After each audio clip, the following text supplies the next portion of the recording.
Bien, adelante. No se ve, Enrique. No sé si se ve. Ya está grabando, Enrique. Muy bien. Pues doy la bienvenida, como siempre, a todos a esta sesión de trabajos de la Logia Blavatsky. Continuamos con el estudio y el análisis de los libros de Madame Blavatsky, el ocultismo práctico y la clave de la teosofía. Antes de entrar en materia, les pido a todos que pongamos atención. Voy a pronunciar la oración de unidad y la petición específica es de que vayamos dándole seguimiento mentalmente y tratemos de imaginar lo que significa cada término que se va pronunciando. Y así decimos: oh vida oculta que vibras en cada átomo, oh luz oculta que brillas en cada criatura, oh amor oculto que todo lo abarcas en la unidad, que cada ser que se sienta uno contigo sepa que por lo tanto es uno con todos los demás. Que así sea. Bien, damos inicio con el libro, el capítulo 3 del libro El ocultismo práctico. Bien.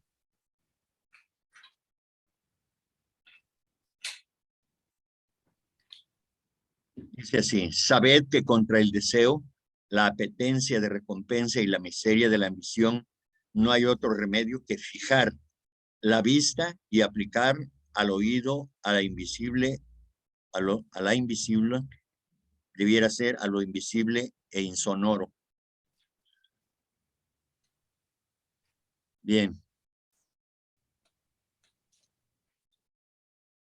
Aquí en este sentido, ven ustedes que tiene un número 8 ahí, es una llamada que hace, no sé si este texto tenga en el texto que tengo yo del libro, hace referencia a lo mismo, porque en los preceptos 19 y 20 de Luz en el Sendero, dice exactamente lo mismo que dice aquí. ¿Sí? Entonces, quisiera ver si no se visualiza bien. Un segundito, Enrique, que esta es cuestión del internet. Un segundito. Sí.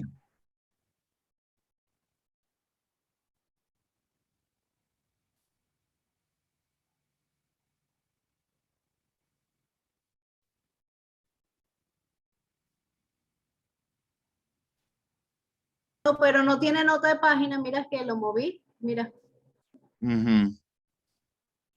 Porque ya sigue el cuarto. Quizás hasta el final del libro. Ajá, vamos a, si quieres ya voy.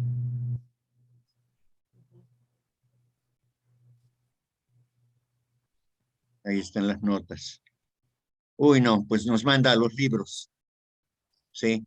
Bien, entonces, ahora va a ser así de plano, totalmente con mis posibilidades de dar la explicación sin ningún otro apoyo. Sí, solamente en el primero, después de dar mi particular punto de vista, acudiré al glosario filosófico, porque tiene relación ahí con la voluntad, esto del deseo. Nuevamente, sabed que contra el deseo, la apetencia de recompensa y la miseria de la ambición, no hay otro remedio que fijar la vista y aplicar al oído a lo invisible e insonoro. Bien, sabemos que el deseo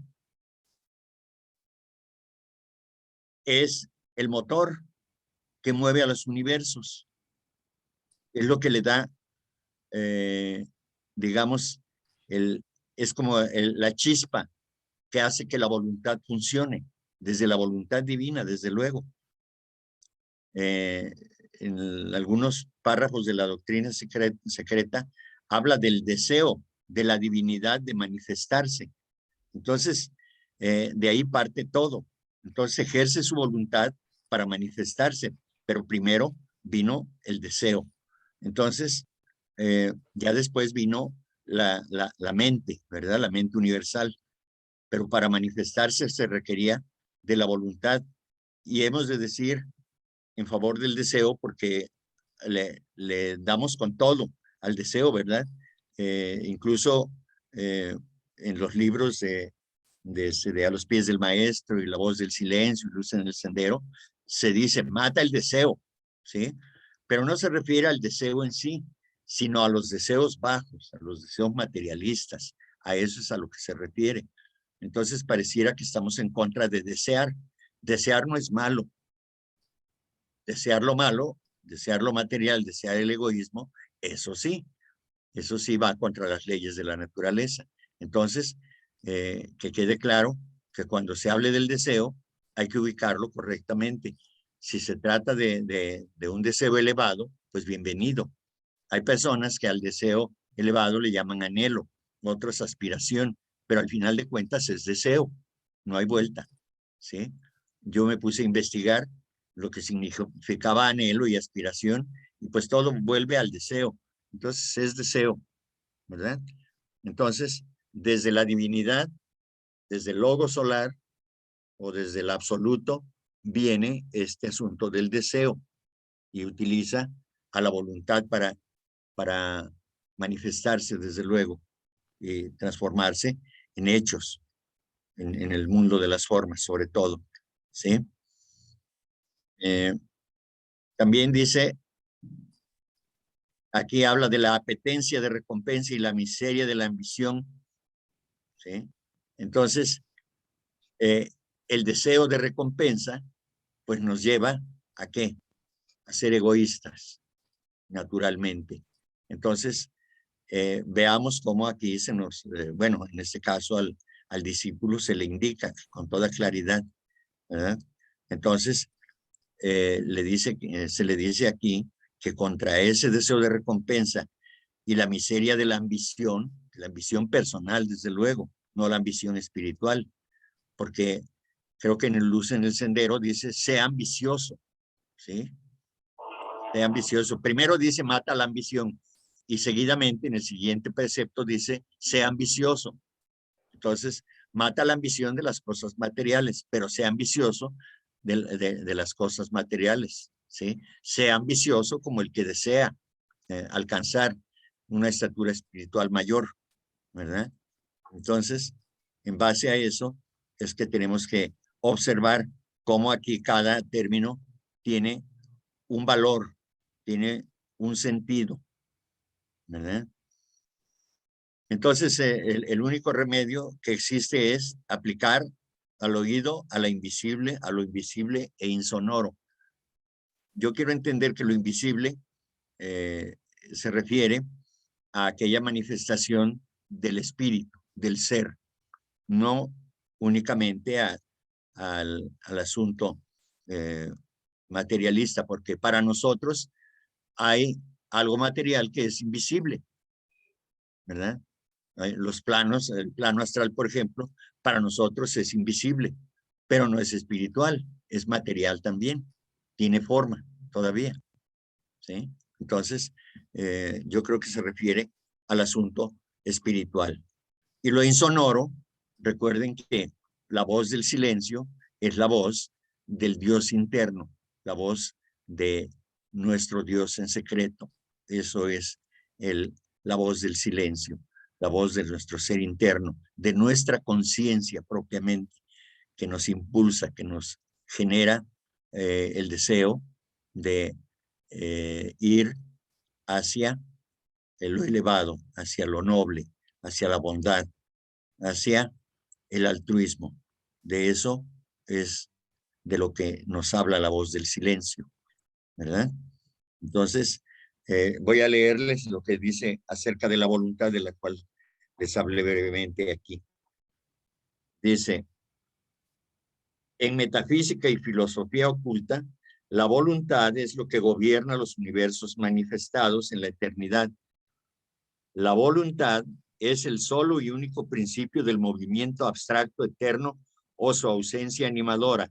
La voluntad, dice Van Helmont, es el primero de todos los poderes. La voluntad es la propiedad de todos los seres espirituales y se muestra en ellos tanto más activamente cuanto más libres de la materia están. Aquí se refiere a esto de lo invisible y de lo insonoro, precisamente. Y Paracelso enseña que la voluntad determinada es el principio de todas las operaciones mágicas. Por no imaginarse perfectamente los hombres y no tener fe en el resultado, las artes ocultas son tan inciertas, siendo así que podrían ser perfectamente ciertas, ¿verdad? Entonces, si no aplicamos el poder de la voluntad a toda acción, en este caso lo de Paracelso, pues es con tendencia a lo elevado. Si el hombre no aplica ese poder de la voluntad, entonces no puede haber resultados, no se puede esperar un resultado.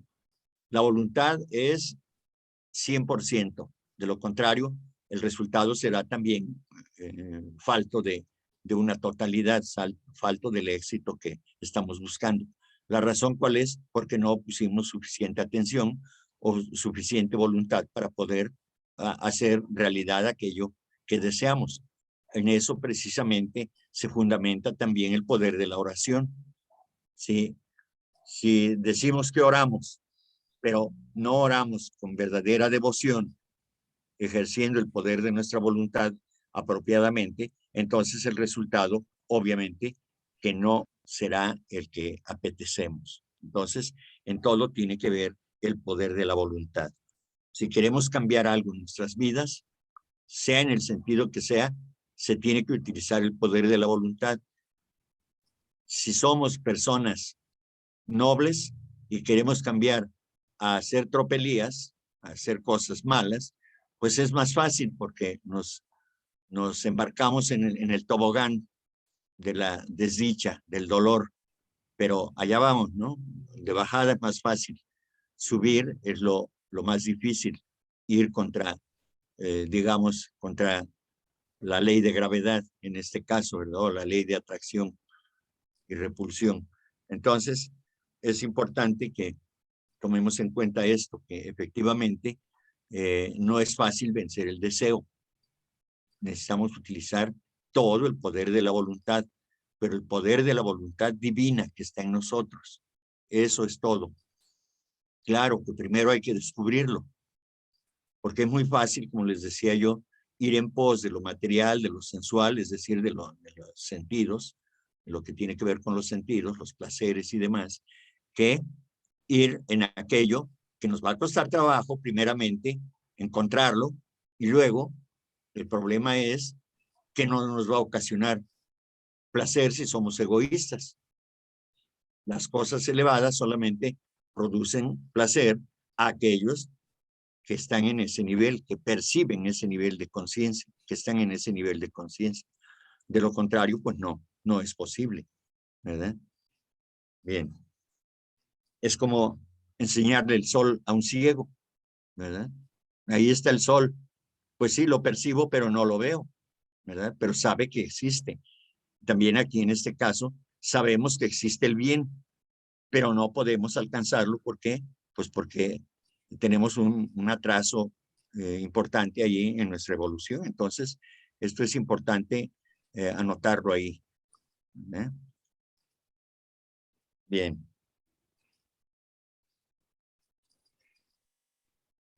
Como todas las demás fuerzas, la voluntad es septenaria en sus grados de manifestación, emanando de la única, eterna, abstracta y puramente inactiva voluntad. Conviértese en Buddhi en su estado, alaya, es decir, como alma universal. Desciende más abajo como Mahat o Manas, o sea, la mente universal. Y luego va bajando la escala de grados hasta llegar a ser el divino Eros en su manifestación inferior animal, es decir, el deseo erótico. La voluntad como un principio eterno no es espíritu ni sustancia, sino ideación eterna, como expresó muy bien Schopenhauer en su Parerga. En pura realidad no hay ni materia ni espíritu. La tendencia a la gravitación es una piedra, en una piedra es tan inexplicable como el pensamiento en el cerebro humano. Si la materia puede, nadie sabe por qué, caer al suelo, puede también, nadie sabe por qué, pensar. Tan pronto, aún en mecánica, como salimos del terreno de lo puramente matemático, tan pronto como llegamos a la inescrutable adhesión, gravitación, etcétera, nos hallamos frente a frente de fenómenos que para nuestros sentidos son tan misteriosos como la voluntad. La voluntad es del manas superior, es decir, del el ego que reencarna, ¿sí? Eso es, por eso reencarna, por voluntad, decidió reencarnar. Y entonces por eso estamos en esta cadena de renacimientos, que son muchos, pero que, bueno, ya vamos en el arco ascendente, en este estado evolutivo. Recuérdese que estamos en la quinta raza y en la quinta subraza, y que ya iniciamos, desde luego, pasando la mitad de la cuarta raza raíz, ya estamos en el arco ascendente. Y esto lo podemos ver en los avances tecnológicos, también en el avance espiritual, aunque no se nota, pero sí se va avanzando, desde luego. Dios no puede equivocarse, la divinidad no fracasa. Los que fracasamos somos los necios únicamente. Bien, ¿algo que decir aquí?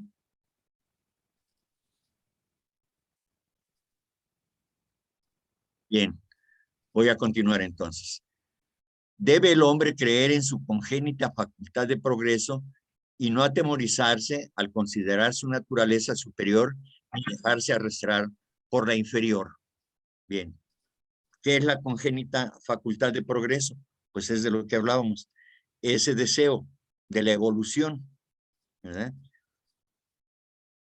Cuando la mónada divina, entra por primera vez en su estado virginal, vamos a decir, entra en la evolución, en la cadena de evolución, en los reinos elementales, de los cuales, dice Blavatsky, se sabe muy poco, pues entonces allí inicia el a partir del primer reino elemental, luego al segundo reino elemental, luego al tercer reino elemental, y esa tercera oleada, digamos, de energía, que son las mónadas divinas que están evolucionando, entran ya a solidificarse a través de los minerales. Entonces, eso que fue el reino elemental fue avanzando poco a poco, fue tomando conciencia un poco más, porque la mónada divina en este plano es totalmente inconsciente. Entonces requiere de un proceso evolutivo larguísimo para tomar conciencia. Entonces pasa al reino mineral y ya toma un poco más de conciencia, ya es más consciente esa mónada divina en el reino mineral. Posteriormente pasa al reino vegetal y ya tiene más conciencia. Después al reino animal y ya hay un grado mayor de conciencia. Y finalmente llega al reino animal, al reino humano, donde ya la conciencia se hace autoconciencia. Y es precisamente en el punto en el que estamos, ¿verdad? Entonces, esa facultad congénita de progreso deriva de la divinidad, porque es la divinidad, la energía divina la que nos impulsa a evolucionar. No, nada se puede quedar estancado, nada se puede quedar inerme. Todo tiene que evolucionar, todo tiene que avanzar, todo tiene que elevarse. Entonces, este es el punto primordial de este párrafo, en el sentido de que no debemos atemorizarnos precisamente porque ni porque avancemos lentamente, ni porque no tengamos conciencia de a dónde vamos, ni de dónde venimos. Lo importante es de que sepamos que es congénita nuestra percepción de la evolución, ¿no?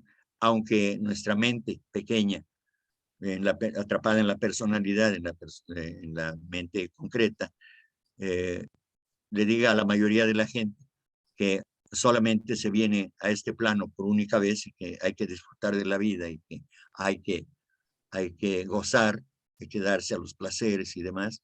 Pues no, poco a poco vamos despertando y vamos encontrando que placer y dolor son una y la misma cosa.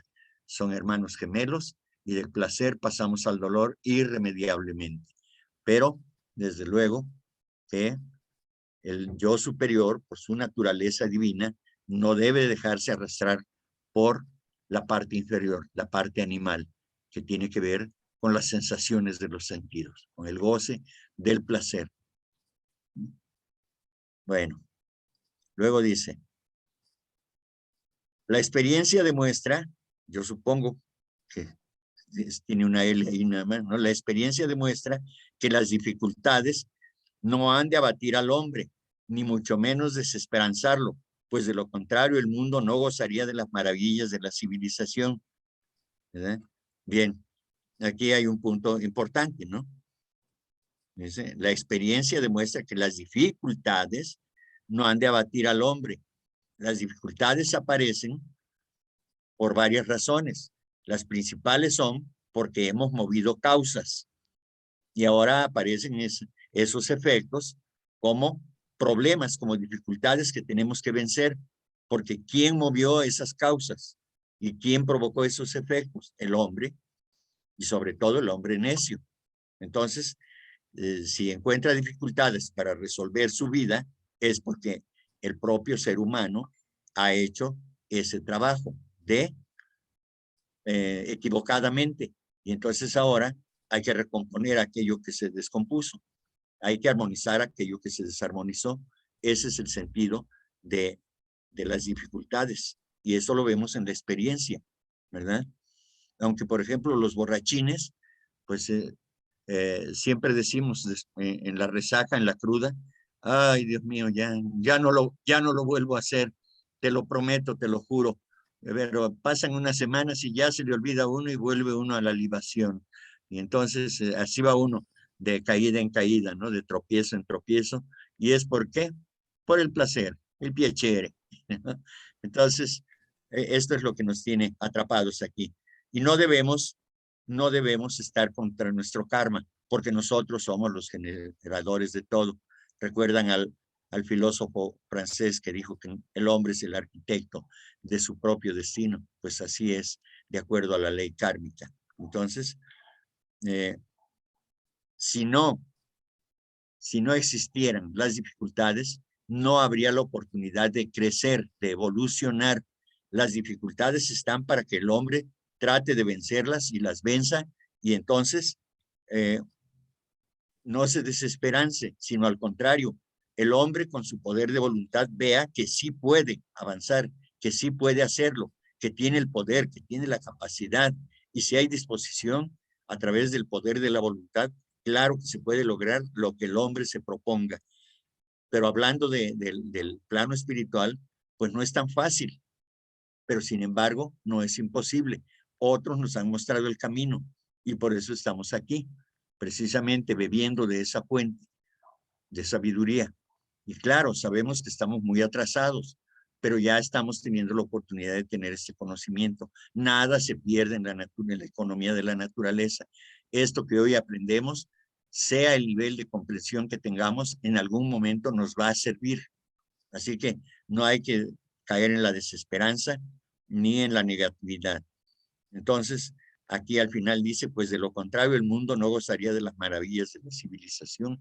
Sí, pues es a través de vencer los retos que vamos logrando avanzar, y entonces el hombre se prodiga y crea obras de arte en la literatura, en la pintura, en la arquitectura y en todo lo relacionado con las bellas artes, no se diga en la danza y en la música, en el cine y demás, ¿no? Entonces, todo esto tiene que ver con el poder de la voluntad. Tenemos que vencer las dificultades porque nosotros somos los generadores y por lo tanto nosotros debemos hacer nuestro trabajo. Nadie puede hacerlos.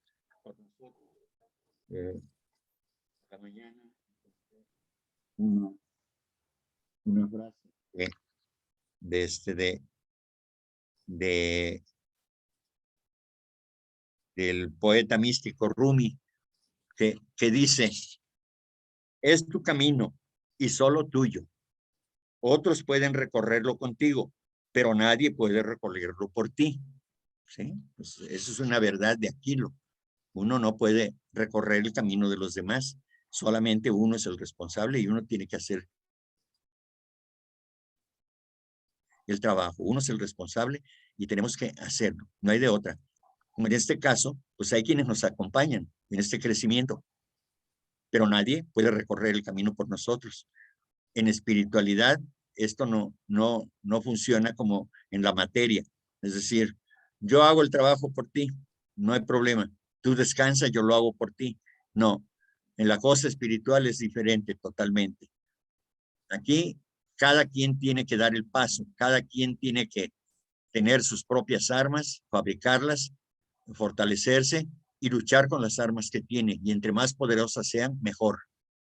Porque los enemigos que nosotros hemos creado a través del deseo y del egoísmo son potentes, son poderosos.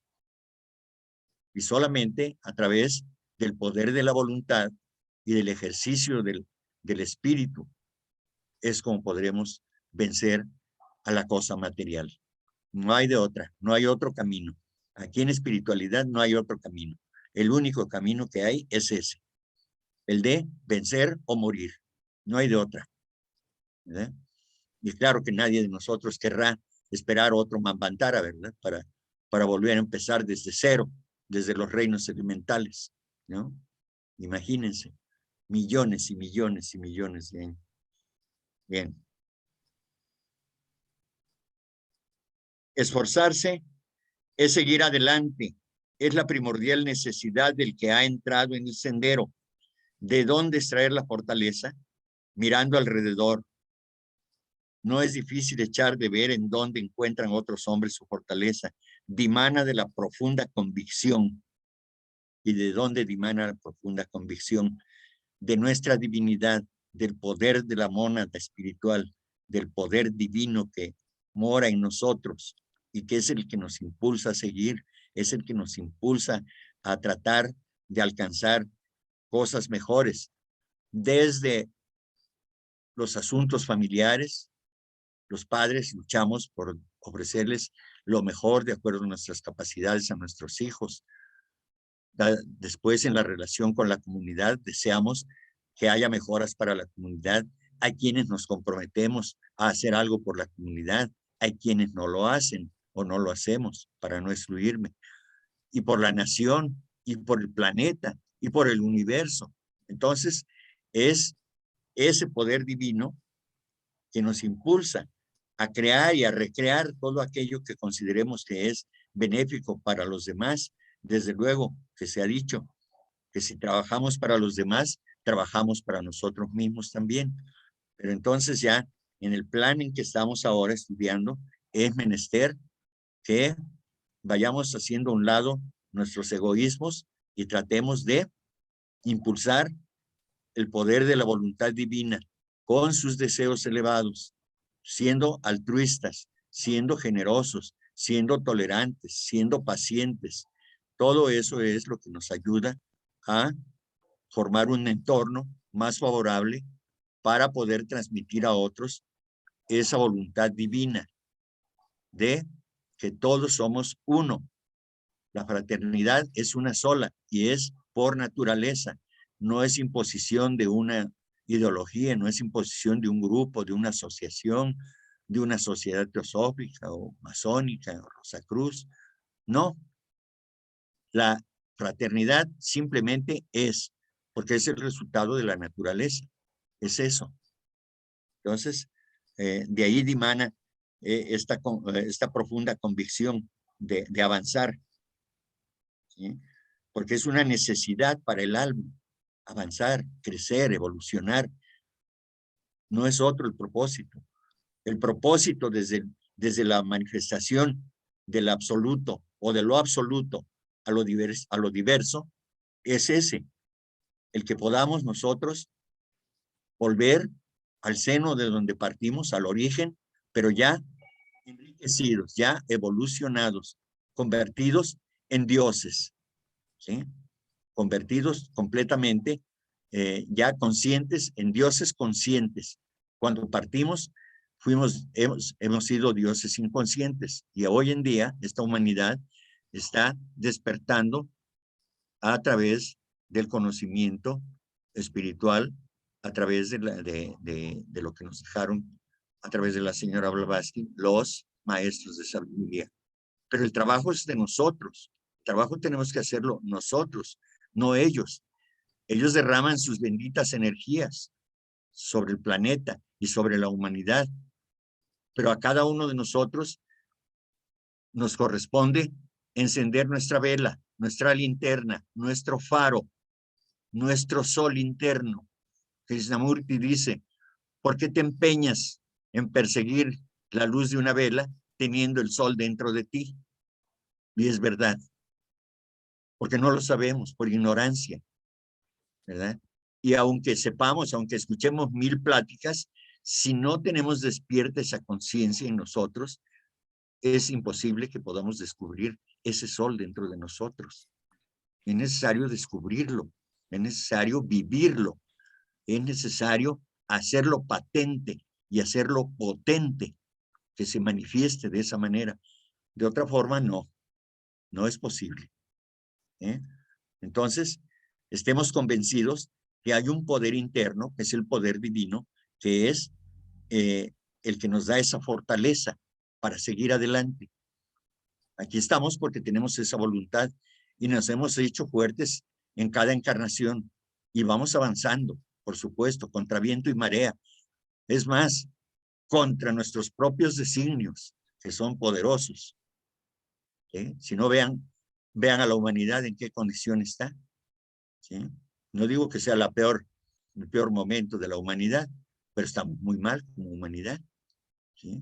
Y cada uno de sus componentes, que somos nosotros, somos esa partícula, esa fracción, esa pequeña parte de la humanidad, de ese todo llamado humanidad, que debemos manifestar nuestra fraternidad, convencidos propiamente de que eso es lo que conviene para todos.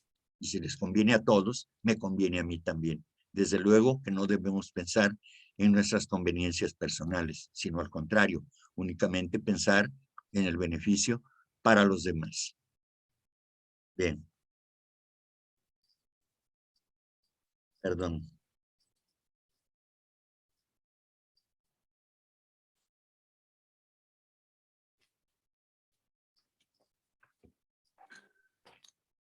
Hay que abstenerse por ser de justicia el abstenerse, no con el solo intento de mantenerse uno limpio.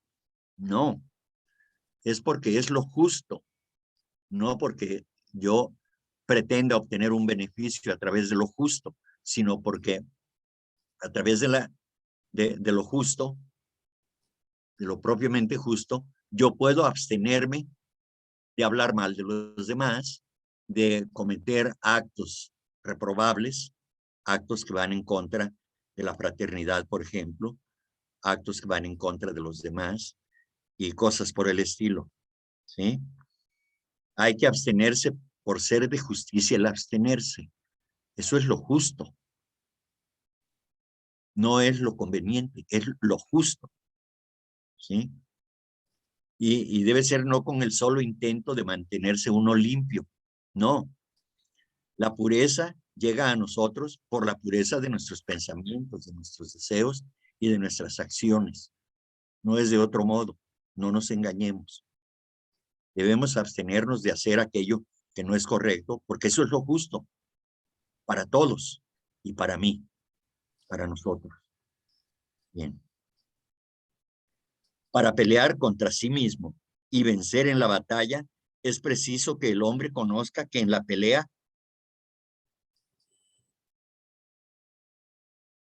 ¿dónde me quedé?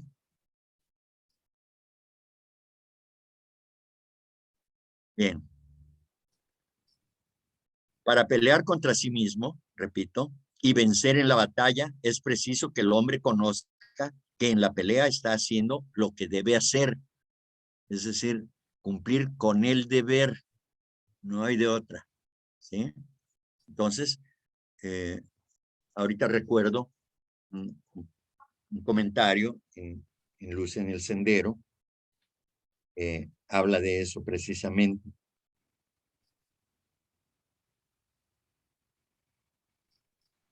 Bien.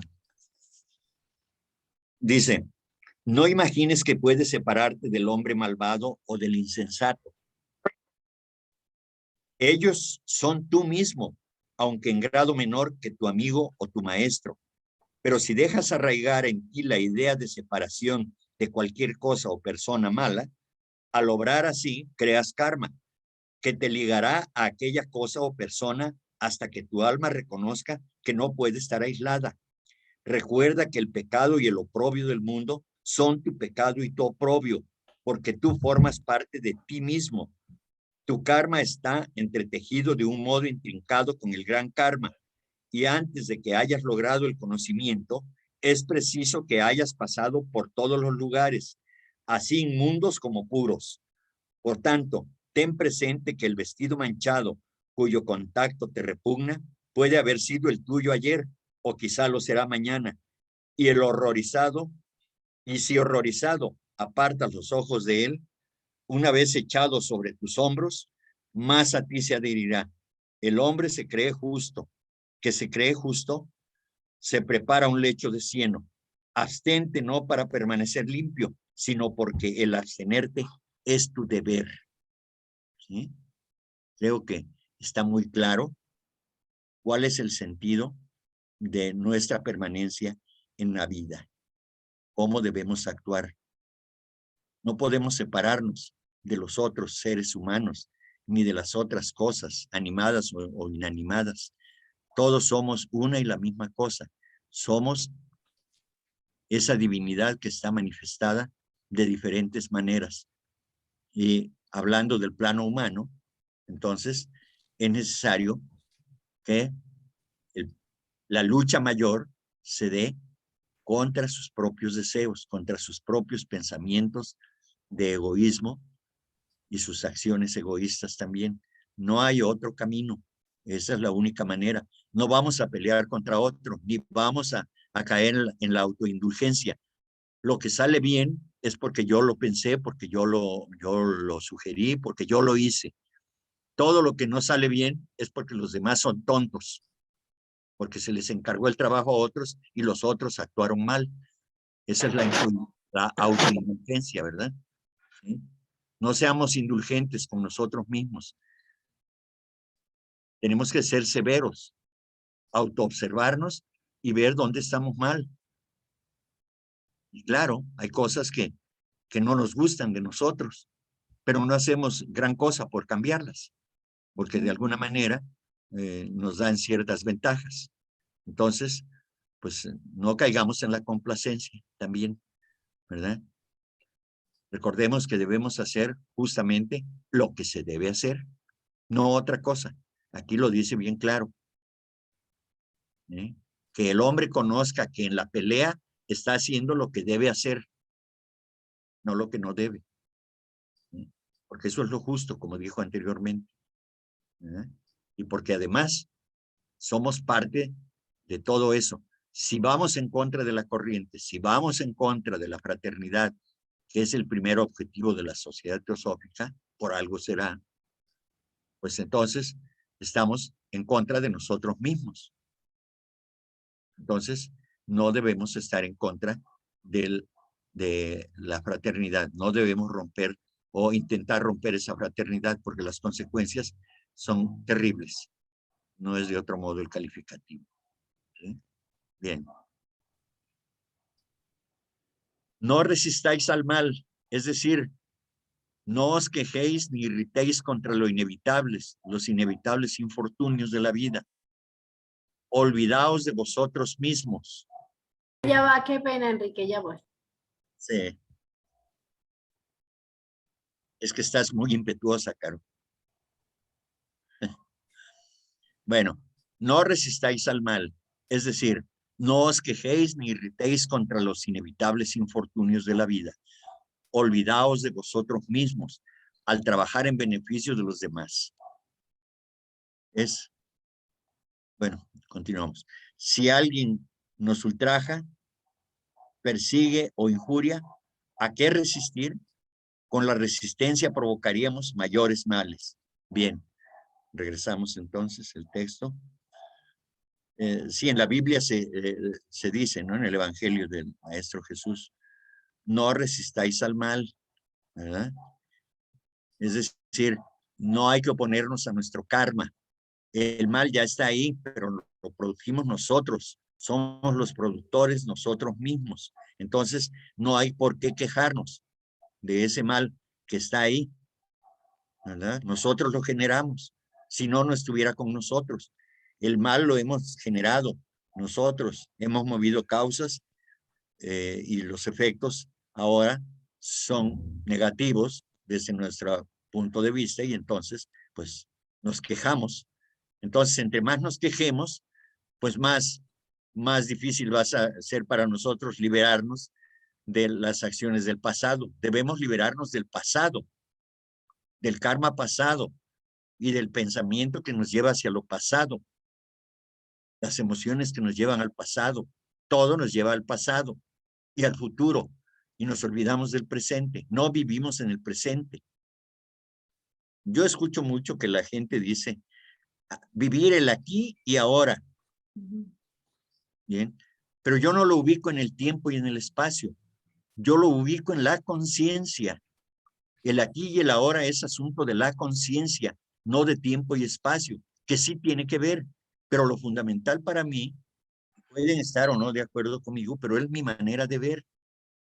Yo pienso que es un estado de conciencia, el aquí y ahora, porque el aquí y ahora lo podemos especificar en una empresa en un mes. Un mes es el aquí y el ahora, una semana es el aquí y el ahora, un instante es el aquí y el ahora. Y como dice Blavatsky, cuando yo termine de pronunciar la última palabra de esta frase, ya quedó en el pasado. ¿Se dan cuenta? Entonces, vivir el aquí y el ahora es un estado de conciencia. Vivir en el eterno presente es estar siempre atento completamente, no a medias, ni un cuarto, ni 3/4, ni 99%, es 100%, es más, 1000%, ¿no? Entonces, esto es lo que debemos considerar, que no debemos quejarnos de los infortunios que tenemos en la vida, porque son el producto, son los frutos de lo que sembramos, y eso es lo que estamos cosechando. Entonces, entre más nos neguemos a reconocerlo, entonces más sufriremos. La resistencia provoca dolor. Eso lo sabemos todos, ¿verdad? Debemos fluir en la corriente. Y debemos saber, además, que esa corriente hacia dónde nos lleva. Eso también es importante, porque no nada más ir en la corriente, nada más porque sí, y que me vaya a estarpar contra las rocas en el recodo del río, ¿verdad? O en la playa pedregosa del mar. No, si voy en la corriente, debo saber por qué voy en esa corriente y hacia dónde voy, cuál es mi objetivo, cuál es mi meta, cuál es mi destino. Pero para ello, debo hacerme un nadador hábil, poderoso, sapiente, es decir, que yo tenga conocimiento de qué tipo de aguas son en las que voy nadando, porque la vida no es muy generosa, pero la vida no siempre es amable. La vida tiene una enorme diversidad de expresiones y entonces pues nos encontramos con que hay cosas muy desagradables. Pero eso es lo que nos fortalece, como se dijo anteriormente. Las dificultades deben fortalecernos, deben prepararnos para estar fuertes, porque lo que viene a continuación es más fuerte. Y si no estamos preparados, pues entonces seremos arrasados, ¿verdad? Es como el nadador o como el surfista, que sabe que va a enfrentarse a olas poderosas, pero pues lleva una tabla que no es la apropiada y sin embargo se lanza imprudentemente y la consecuencia es que pues en la competición pues cae derrotado, revolcado, arrasado por la ola. ¿Por qué? Pues porque no era, quizá era hábil, pero no tenía las armas suficientes para poder luchar contra la ola. Así es el hombre también. Debe preparar, fabricar sus propias armas, mentales, emocionales, físicas, y desde luego eso hará que si todo va en orden, habrá un arma espiritual fuerte con la que se pueda luchar para vencer en la batalla, ¿verdad? Porque vencerse a sí mismo es lo más difícil, ¿verdad? ¿Qué dijo el señor Buda? ¿Sí? Puedes conquistar reinos y naciones. Eso se ha visto que se puede hacer utilizando a los ejércitos, pero vencerse a sí mismo, eso es lo difícil. Es más difícil vencerse a sí mismo que vencer al enemigo, porque el enemigo podemos conocerlo, pero si no nos conocemos a nosotros mismos, la batalla va a ser tremendamente fuerte, va a ser tremendamente desgastante y sin provecho seguramente. Entonces, esto es lo importante. Debemos observar el dolor, debemos observar el mal, no quejarnos, observar y ver cómo podemos deshacerlo. ¿Qué es lo que podemos hacer? Desde luego que hablando de karma, pues hay karma maduro que ya no se puede evitar. Ya ni modo, tenemos que vivirlo. Y es a lo que se refiere aquí. No resistáis al mal. Es decir, tú mismo lo trajiste, lo traes contigo. Ahora no te resistas. Solamente obsérvalo. Date cuenta que tú eres el causante. Entonces, madura. Trata de no volver a hacerlo, de no volver a caer. Y esa es la ventaja de las encarnaciones periódicas, cíclicas. En cada encarnación aprendemos algo nuevo. ¿Bien? Y esto, desde luego, que si nos olvidamos de nosotros mismos, entonces estaremos trabajando naturalmente por el beneficio de los demás. Si concentramos nuestra atención únicamente en nosotros, entonces estamos perdiendo el tiempo. Porque generalmente cuando concentramos nuestro pensamiento, nuestra atención, es por motivos egoístas. No es pensando que quiero mejorar para poder ayudar a los demás. No, es pensando egoístamente. Eso así es en términos generales. ¿Sí? No digo que todos, ni me refiero a ninguno de ustedes. Me refiero a la humanidad, a la gran masa. Pero así somos. ¿Sí? Entonces, bueno. Si alguien nos ultraja, dice, persigo o injuria, ¿a qué resistir? Con la resistencia provocaríamos mayores males. Bien. No sé si recuerden o si alguien se sabe aquello donde dice, perdona a los que te ofenden, que dicen en el Evangelio de Jesús, ¿verdad? Porque ¿qué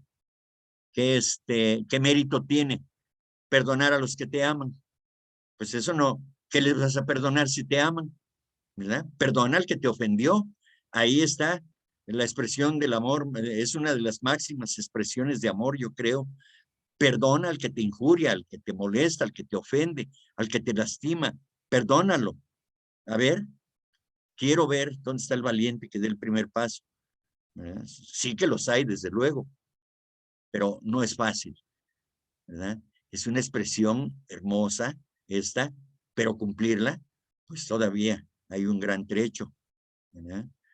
No fácilmente podemos perdonar a quienes nos ofenden, ¿verdad? Sin embargo, con el paso del tiempo, lograremos hacerlo para parecernos al Señor Cristo, ¿verdad? Esa fue la muestra que nos hizo, ¿verdad? Perdónalos porque no saben lo que hacen, o sea, son ignorantes, ¿verdad? Y al ignorante debemos perdonarlo por su ignorancia precisamente, ¿verdad? Porque no sabe, porque no conoce el mundo del espíritu, el mundo del amor, y actúa neciamente, pues porque no tiene el desarrollo espiritual que se necesita para ser brillante, para ser generoso, para ser amoroso. De esta forma, entonces, debemos de convencernos de que el perdón, que es la manifestación más hermosa del amor, pues debe estar en nosotros, germinando, si no es que algunos ya la tienen, ¿verdad? Entonces, esto es muy, muy valioso para todos nosotros, eso creo yo. Bien, ¿a que sigue? Sigue. Vamos.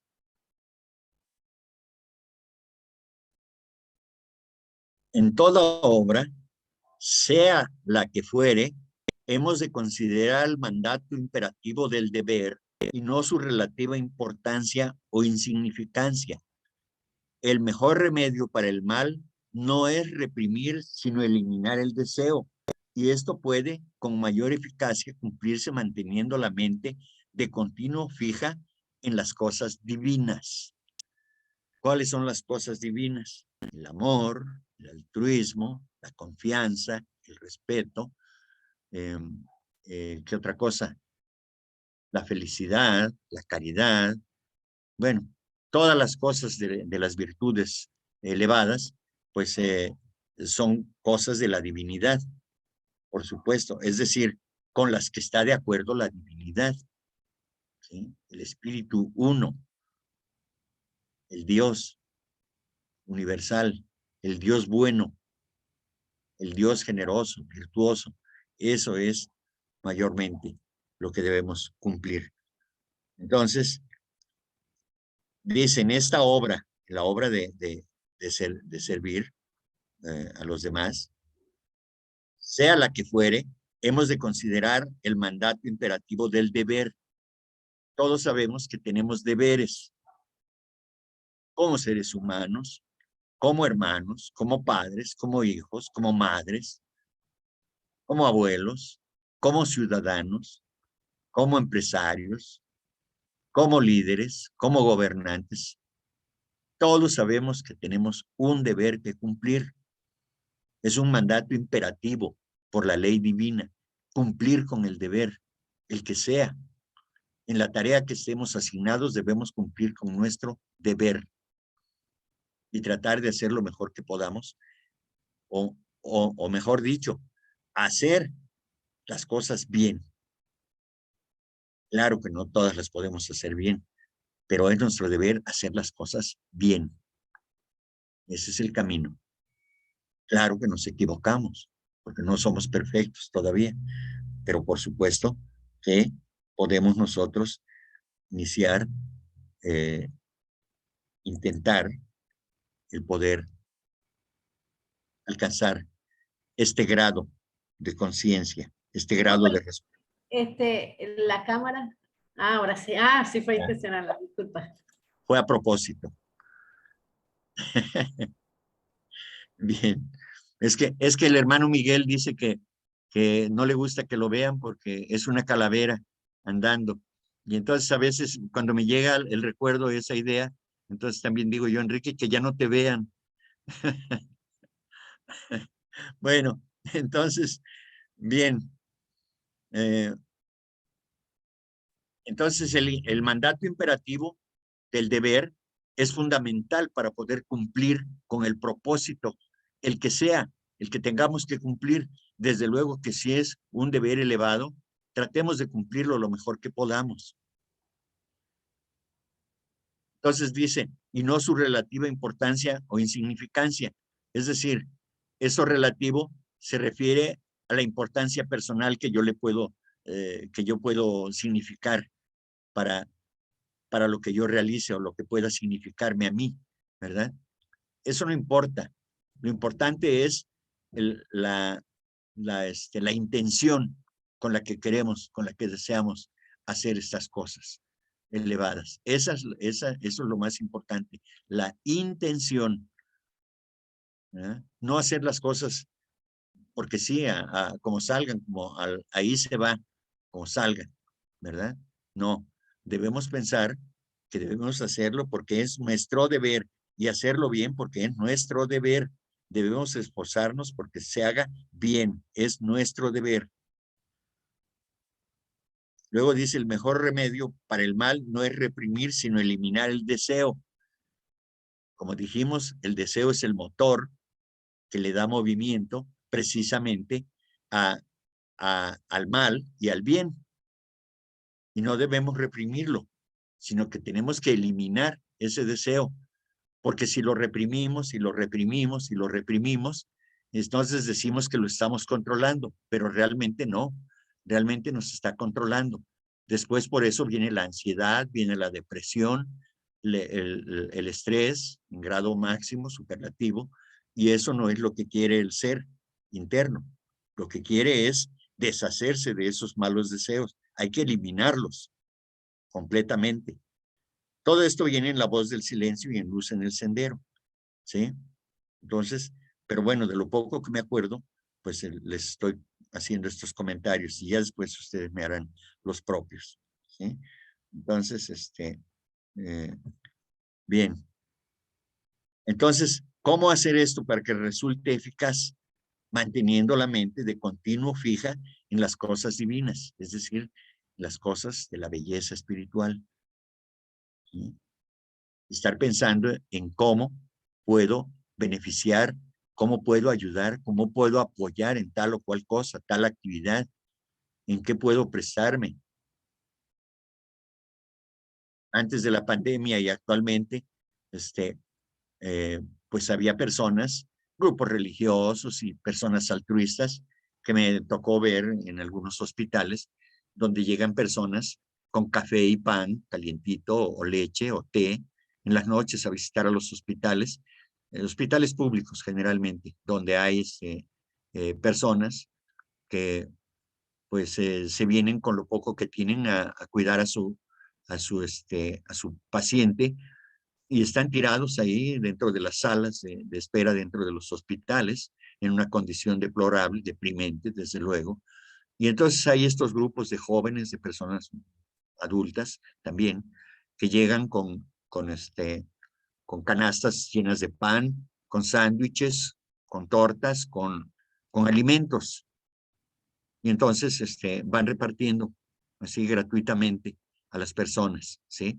En lugar de estar pensando en a quién hacer daño, es estar pensando en a quién hacer bien, ¿verdad?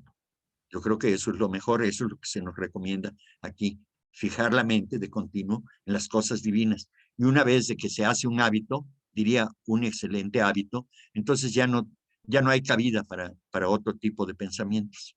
Ya no, porque ya hay una tendencia, ya hay una dirección que nosotros le hemos dado con nuestro poder de voluntad a esa energía es la que nos mueve. No hay de otra, no hay otro resultado, no hay otra cosa que discutir aquí. Cuando uno hace un buen hábito, entonces el hábito se manifiesta a cada momento de nuestra vida. Y eso es por lo que debemos luchar siempre.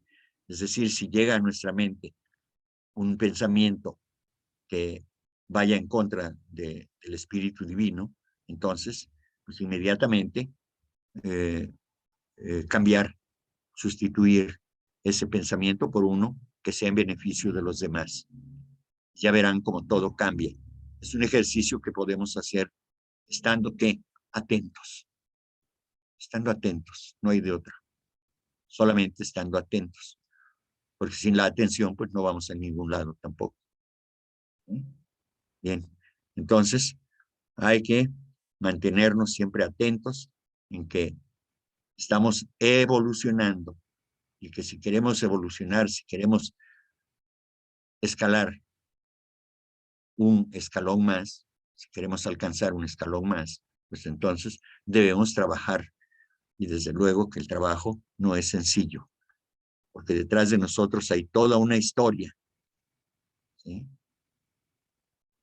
Ahora que he estado preparando esta conferencia, recuerdo que cuando se pone a prueba a los discípulos, en lugar de pensar y hacer las cosas en el presente para que en el futuro se van hacia atrás. Muchos de los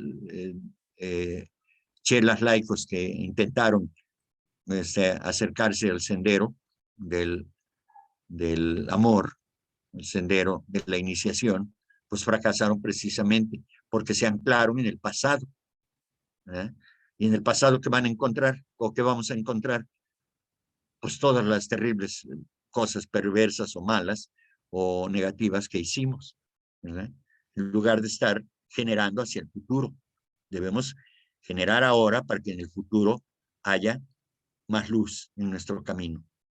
Si nos vamos hacia atrás, nos vamos a meter a la oscuridad necesariamente. Entonces, pues hasta aquí lo dejamos para abordar ya los temas de la clave de la teosofía. Entonces, si tienen algún comentario o pregunta que hacer, con mucho gusto.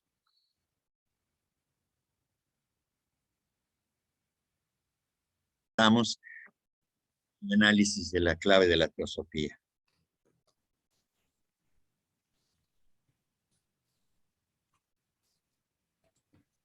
Enrique, quedamos en esta pregunta, pero todavía habla de la sección de la sociedad teosófica. A ver si quieres, vamos a la anterior para entrar en contexto, por favor. Yo creo que en cada sesión vamos a hacer lo mismo para entrar en contexto, ¿no? La pregunta es, ¿siguen los miembros de la sociedad teosófica esos preceptos? Tengo entendido que existen grandes disensiones y disputas entre ellos. La respuesta es muy normal, es decir, que hayan disputas. Pues aunque la reforma en su estado actual puede considerarse como nueva, los hombres y las mujeres que hay que reformar no son sino las mismas naturalezas humanas pecadoras de los tiempos pasados. Y así es. Entonces, los que estamos ahora, pues somos las mismas almas que hemos venido evolucionando en otras encarnaciones y que hoy nos volvemos a encontrar. ¿Sí? Eso es cierto. Hoy nos volvemos a encontrar, ¿no? Bien. Luego dice, como ya se dijo, son pocos los miembros activos, celosos y ardientes, pero muchos son los sinceros y bien dispuestos que tratan de sostener lo mejor que pueden los ideales de la sociedad y los suyos propios. Es deber nuestro el ayudar a los miembros individualmente en el progreso intelectual, moral y espiritual, y no censurar o condenar a los que yerran y fracasan. No tenemos, estrictamente hablando, derecho para negar la admisión a persona alguna, especialmente en la sección esotérica de la sociedad, en la cual el que entra es igual a un recién nacido. Pero si cualquier miembro, a pesar de sus compromisos sagrados contraídos bajo su palabra de honor y en nombre del yo inmortal, sigue después de ese nuevo nacimiento con los vicios y defectos de la antigua vida, tolerándolos y satisfaciéndolos, no obstante pertenecer a la sociedad, entonces naturalmente es más que probable que se le pondrá en el trance de dimitir o en caso de negarse a ello, será expulsado. Tenemos reglas estrictas para tales circunstancias.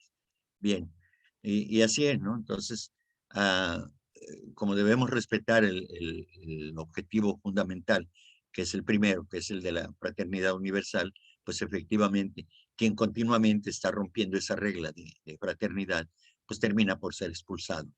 No se diga a los de la escuela esotérica, si van en contra de los mandatos que se dan en la escuela esotérica, pues es mucho más delicado y por supuesto pueden ser expulsados. Bien. Luego dice aquí, es lo que vamos a tratar ahora. ¿Podéis citar algunas de ellas? La respuesta es sí.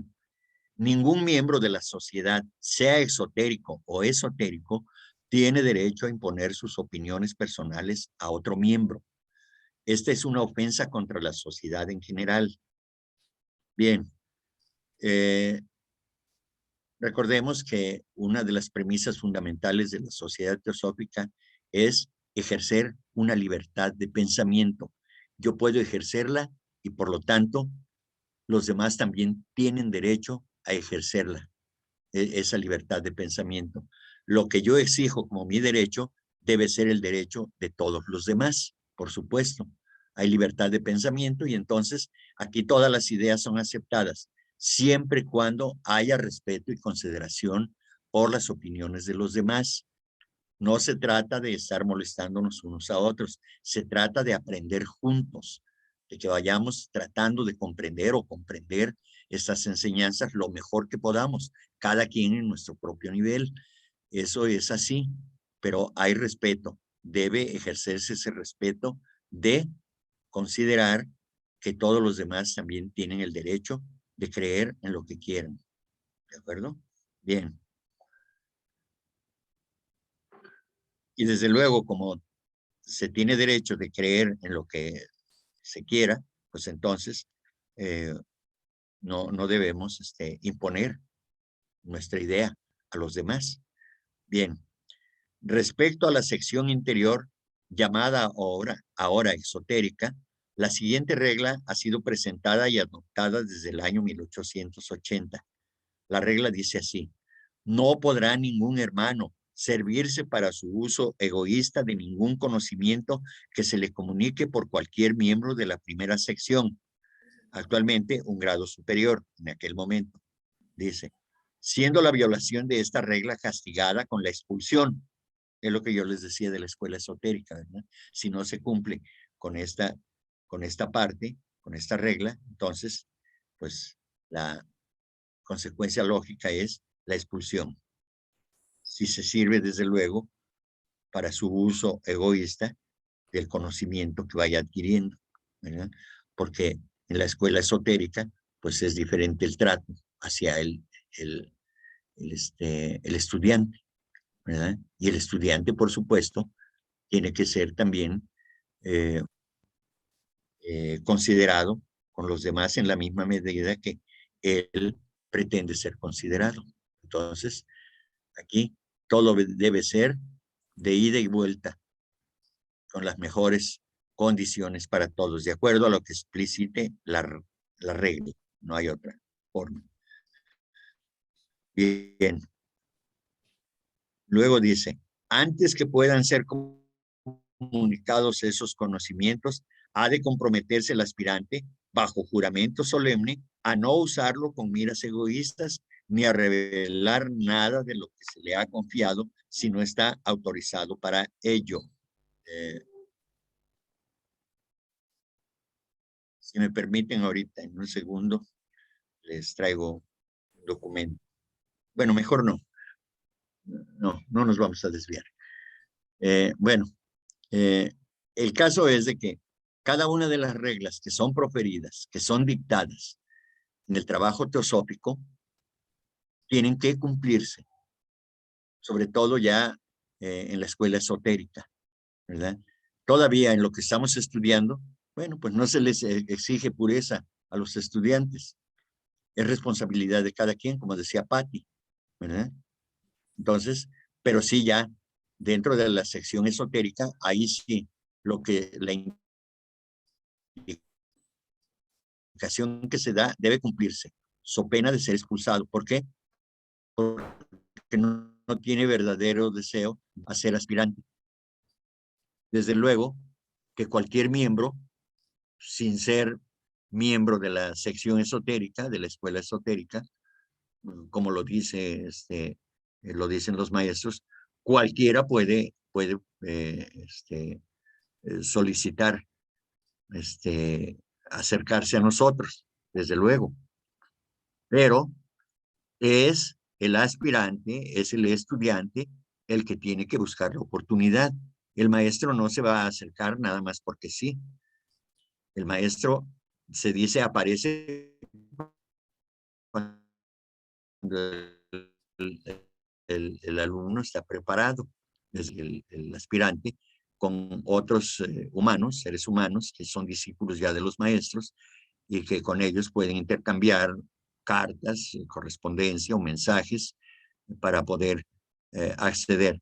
Y ahí se le van dando instrucciones, ¿no? Pero en fin, esto es así. Solamente los que están en la escuela esotérica, pues saben de lo que estoy hablando en este momento, ¿no?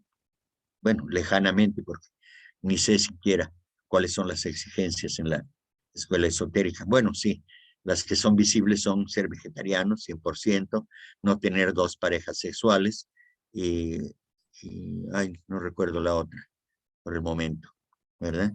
Entonces, pues estas son condiciones visibles. Ahí si después se acuerdan, o yo me acuerdo, pues lo mencionamos. Pero esto es lo importante, ¿no? A lo mejor aquí mismo lo dice más adelante. Bien, luego dice,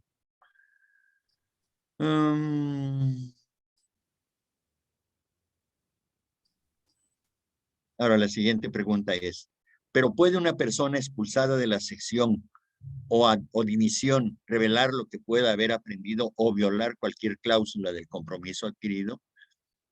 La respuesta es no, ciertamente. Su expulsión o dimisión solo le relevan de su obligación de obediencia al maestro y de tomar parte activa en la obra de la sociedad, pero no seguramente del sagrado compromiso del secreto, ¿verdad? Entonces, por su propio bien, el que haya tenido conocimiento debe guardar celosamente el secreto, el conocimiento que se le haya guardado y que no puede transmitirlo a otros. Eso es fundamental. Bien.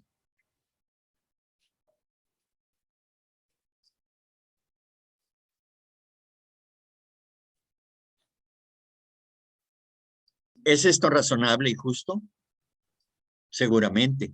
Para todo hombre o mujer dotado aún del mínimo sentimiento del honor, su promesa del secreto tomada bajo su palabra de honor y mucho más en nombre de su yo superior, es decir, el Dios interno, es inviolable mientras viva. Pero seguramente ha habido equivocaciones, ¿verdad? Entonces, eso hay que tenerlo presente, hay que ser conscientes de eso, porque un ser humano que no está preparado emocionalmente o espiritualmente, pues va a cometer errores y no es algo que se deba tomar como seguro, con certeza absoluta de que se va a cumplir. Ese es el deseo, sí, desde luego. Si puede cumplir con la palabra de honor que dio, pero si no es así, pues entonces ya no tiene valor y puede hacer lo que le venga en gana. De esta manera, entonces, estará faltando a su palabra de honor.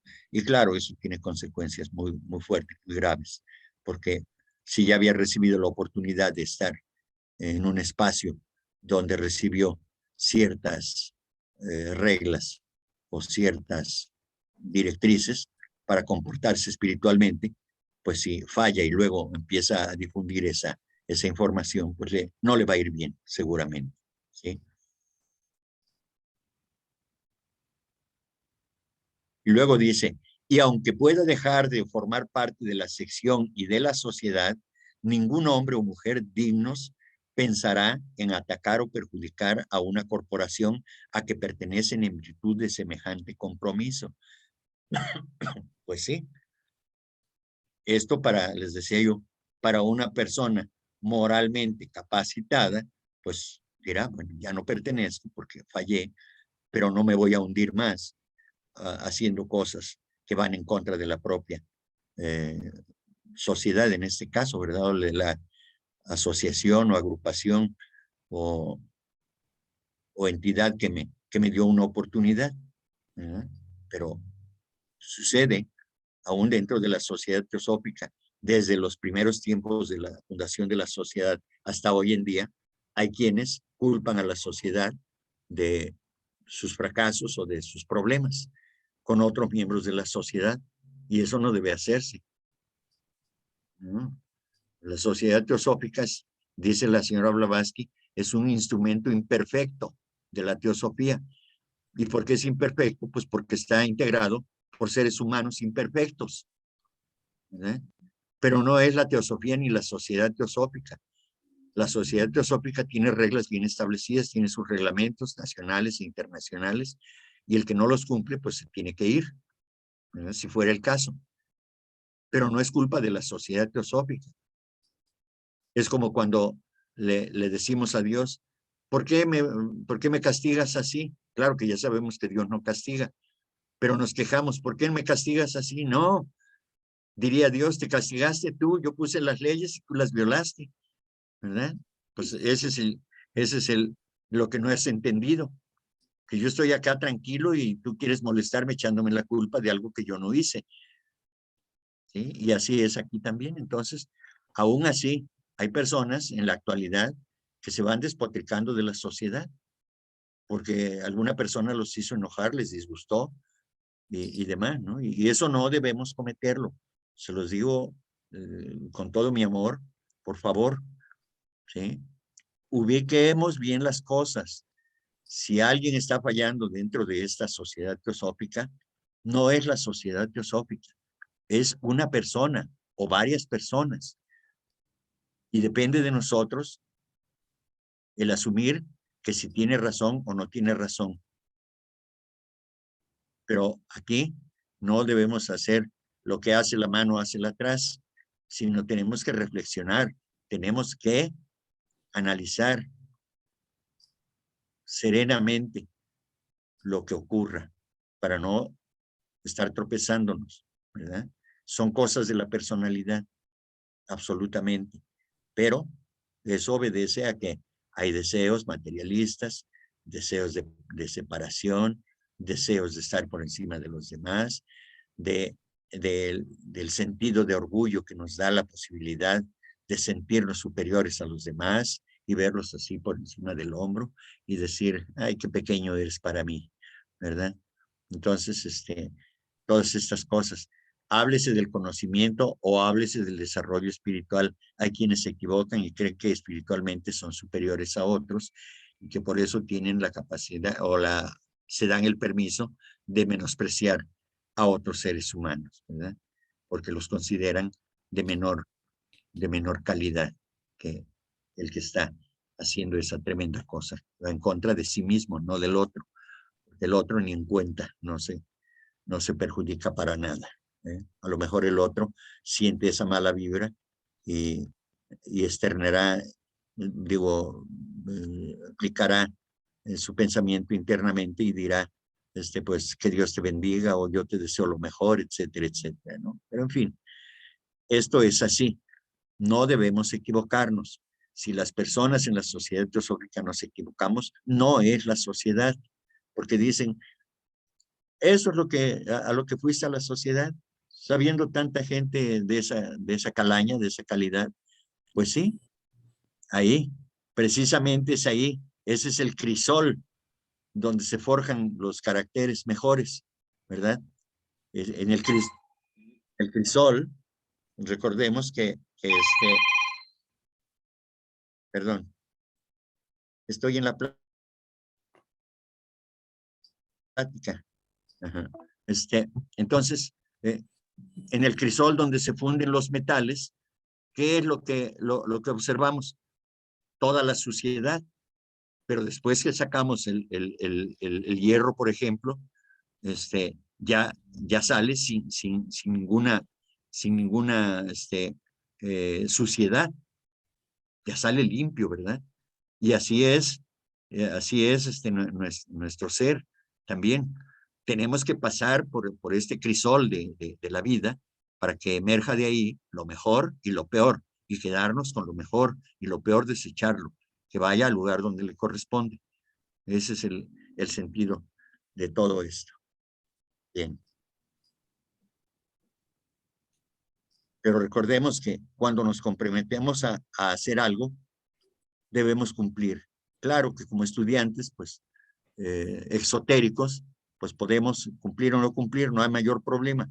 Pero sí, cuando ya se asume una responsabilidad mayor de pertenecer, por ejemplo, a la escuela esotérica, y no se diga, ya cuando se es aspirante al discipulado, ya es otra cosa mucho más grande. Por eso dice el maestro, el que se dedica a las ciencias ocultas, su camino es triunfar o morir, perecer en la batalla, ¿sí? Porque fue vencido. Entonces, nadie desea, yo no deseo que nadie de los que se atrevan fracasen. ¿Okay? Bien. Pregunta. Sin embargo, ¿no es esto extremar las cosas? Respuesta. Puede que sí, teniendo en cuenta la relajación de estos tiempos y de la moral. Estamos hablando de finales del siglo XIX, ¿no? Los años 1800 y tanto. En estos tiempos y de la moral. Mas si la promesa no fuera firme, ¿qué necesidad habría de compromiso alguno? Pues sí, si no hay una promesa firme, pues no hay compromiso. Entonces es estar engañándonos, autoengañándonos, ¿no? ¿Cómo puede uno aspirar a que se lo instruya en la ciencia secreta si ha de quedar en libertad de eximirse cuando le plazca de todas las obligaciones que se ha impuesto? Claro, aquí es hacerse el harakiri. Cada quien elige a lo que se compromete. Los maestros no comprometen a nadie. Los maestros le dicen, estas son las pruebas, estas son las condiciones. Si quieres internarte en este mundo, deberás primero cumplir con esto. Claro que en ese sentido los maestros tienen toda la precaución, pues para no echar al fuego del infierno a una persona inocente, ¿no? ¿Sí? Se le prepara. Bueno, se le dice, esto sí, esto no se puede hacer, esto no se puede hacer, tantas cosas no puedes hacer. Y esto, bueno, eso puedes hacerlo porque no tiene gran relevancia, pero también debes eliminarlo. Sin embargo, pero no es tan obligatorio porque hay discípulos de la primera iniciación que todavía tienen defectos. En las cartas de los Mahatmas, el maestro KH luego dice, no somos perfectos, ¿verdad? Porque parece que el maestro M se equivocó en una decisión y dice, debemos considerar que nuestro hermano no es un ser perfecto y que en esta ocasión pues cometió un error, el cual le costará desde luego, pero así es. Entonces, mucho más a nosotros, ¿verdad? Pero eso que no nos dé como una patente de corso, ¿verdad? De que puedo yo hacer lo que me dé la gana sin que tenga yo consecuencias. Ya sabemos que habrá consecuencias, ¿sí? Que no entendamos o digamos, bueno, algo va a pasar, pero no sé qué, pues, va para adelante. Bueno, estas son las cosas así. Entonces, en la vida social, llámese laboral o profesional, pues hacemos compromisos, ¿verdad? Y eso es parte del compromiso del espíritu, porque lo moral tiene que ver con el espíritu. Cuando moralmente me comprometo a ser activo, a ser práctico en lo que yo deseo hacer, entonces estoy comprometiendo de alguna manera a mi ser interno, ¿sí? Quizá no de manera consciente, pero sí se hace. Entonces, tomemos en cuenta esto de tal manera que entendamos que cualquier compromiso que hagamos, tratemos de cumplirlo, ya sea en el estudio que estamos siguiendo o en cualquier otra actividad de nuestra vida. Esas son pautas que nos sirven para orientar nuestros pasos hacia donde queremos realmente o hacia donde quiere la teosofía y la sociedad teosófica. Bueno. ¿Qué seguridad, confianza o crédito podría existir jamás entre los hombres si compromisos tales no hubiesen de tener valor o fuerza real alguna? Creedme, la ley de retribución, es decir, karma, daría su merecido muy pronto a aquel que de tal modo quebrantase su compromiso, tan pronto quizá como se manifestaría el desprecio de todo hombre honrado hasta en este mismo plano físico. Como dice muy bien el PAT, julio de 1889 de Nueva York, respecto a este asunto, una vez adquirido un compromiso, nos obliga para siempre en el mundo moral y en el mundo oculto. Si alguna vez lo violamos y sufrimos las consecuencias, esto no nos justifica para violarlo de nuevo, y siempre que así lo hagamos, reaccionará sobre nosotros la poderosa balanza de la ley de karma.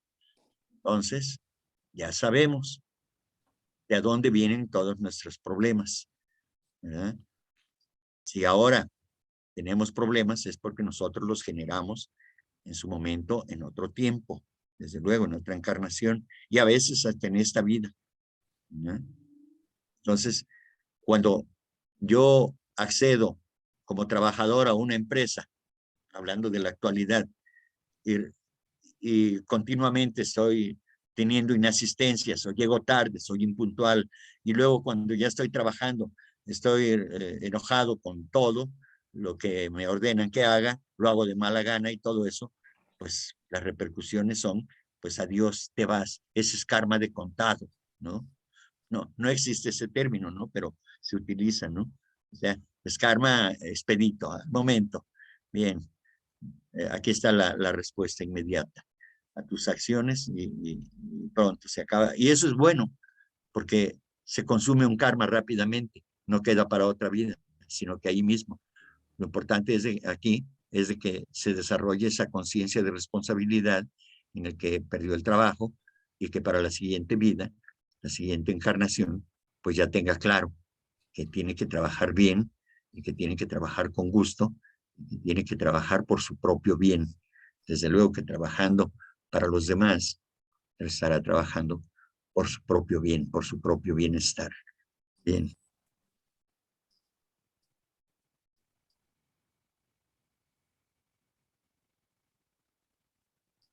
Entonces, a todo esto, pues tiene que haber el resultado de todo esto, pues tiene que ganarse un crédito, es decir, un mérito, ¿verdad?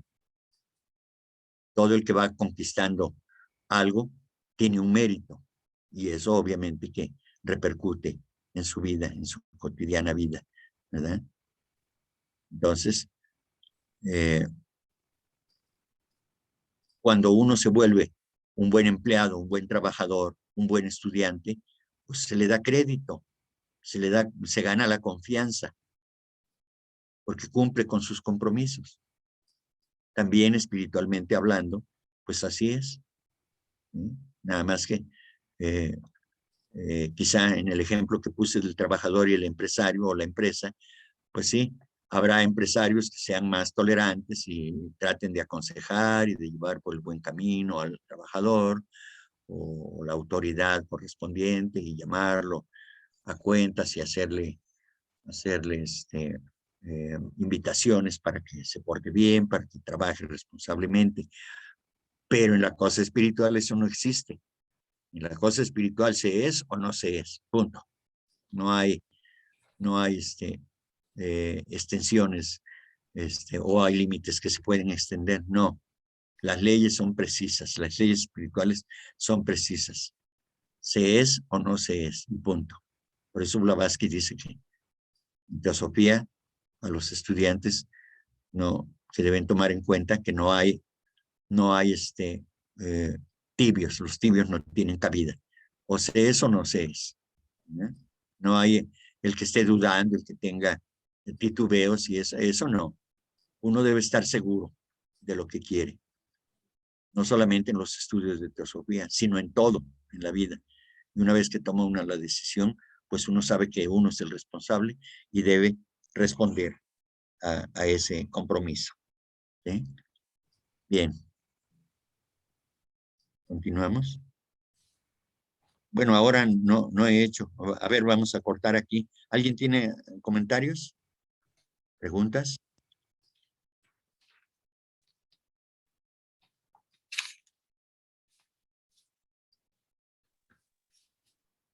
A ver, el que tiene todos los héroes ahí, nacionales, detrás de sí.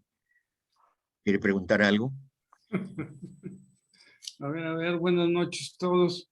No, pues ha sido muy ameno, mi querido hermano Enrique, este capítulo que nos has manejado, ¿verdad? Y yo hasta me he estado riendo por la forma en que pues lo has llevado, ¿verdad? Que no le da sueño, ¿verdad? Te felicito y todo este Gracias. material que nos traes, ¿verdad? Y pues todo muy bien. Ahí vamos entendiendo poco a poco muchas cosas. Por eso a veces nos hacemos preguntas, porque ya leyendo otros textos ya uno como que se aclara ciertas dudas que por ahí a veces caen. Adelante y buenas noches todos. Aquí estamos siempre al Bueno, pendiente.